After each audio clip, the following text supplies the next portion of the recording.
This story takes place a few years back, during a summer night when I was living alone and working as an office lady. The 1DK apartment I lived in had a unit bath that combined the toilet and bathtub. One night, guessing it was about time, I went to open the bathtub lid, only to see what appeared to be a human head. The top half of the head was eerily bobbing in the middle of the bathtub, with everything below the bridge of the nose submerged.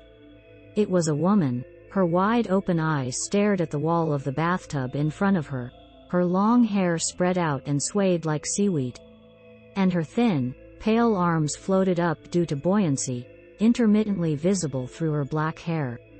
No matter how one positioned themselves, fitting inside such a cramped bathtub in that manner was impossible. It was clear this was not a human being. Caught off guard by the sudden occurrence, I found myself standing there, naked, still holding the lid. It seemed the woman had noticed me in my stunned state. She locked eyes with me by only moving her eyes, and then, through the strands of her long, black hair in the hot water, her mouth opened into a sinister smile, revealing a strikingly red interior.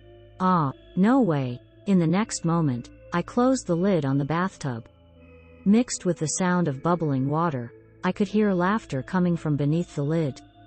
At the same time, there was a sound like something scratching from underneath the closed lid. In a panic, I grabbed anything I could find, washing basin, brush, shampoo, and tossed them on top of the lid, making as much noise as possible, before hastily fleeing the bathroom. From outside the bathroom door, the scratching sound beneath the lid transitioned to a sound akin to palm slaps. Quickly getting dressed in the t-shirt and jeans I had just taken off, I darted out of my apartment, hailed a taxi, and sought refuge at my best girlfriend's place nearby. A few hours later, I believe it was past midnight, since I had left in such a hurry without locking up or taking anything with me, my friend accompanied me back to my apartment. My friend, being the type to laugh off such stories and driven by curiosity, volunteered to open the bathroom door. The bathroom was eerily quiet. All the items I had placed on the lid had fallen to the floor. There was no laughter or sound of the lid being tapped coming from inside. My friend opened the bathtub lid, but all there was to greet us was the rising steam. Not a trace of the woman or even a single strand of hair. The water was clear too. Still feeling unnerved, I asked my friend to drain the water. That's when we found something else entirely unpleasant in a different spot. I was paralyzed. Long hair was spilling out from between the closed lid and seat of the Western-style toilet. My friend noticed it too. Despite my protests, my fearless friend opened the toilet lid. Inside was just the face of a woman, looking up. Her face, resembling a mask, moved only her eyes to first look at my friend, who was frozen in place, and then at me.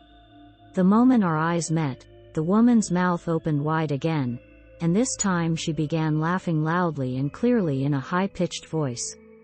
Ha ha ha ha ha. Ha ha ha ha ha. Accompanied by her laughter, the woman's face vibrated like it was spring-loaded, and the hair that had spilled out began retracting back into the toilet, bit by bit.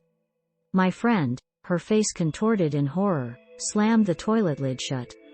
Then, holding down the lid with one hand, she flushed the toilet with the other.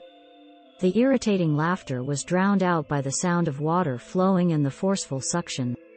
After that, I don't remember much as we were both in a frenzy. The next thing I knew, we were standing in front of my friend's room, having grabbed only some essentials and valuables.